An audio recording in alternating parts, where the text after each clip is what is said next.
change your default transition links in Adobe Premiere Pro, it's very simple. All you have to do is go up to the top here where Premiere Pro is, select it, and then go to your settings. And then in your settings, you want to select the timeline setting. And then here you've got three different options. You've got your video transition, your audio transition, and still image transition. And this is all the durations for them. So to change it, you've actually got two options over here. You can either have it as frames or seconds. I'll change it to seconds for the sake of this.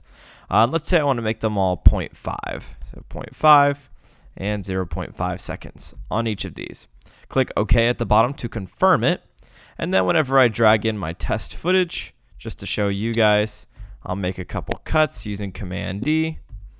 Now, when I highlight all of them and hit Shift D to apply my default transitions, if we take a look at them and their length, you can see that it's set for 30 frames, aka 0.5 seconds. And it's as simple as that.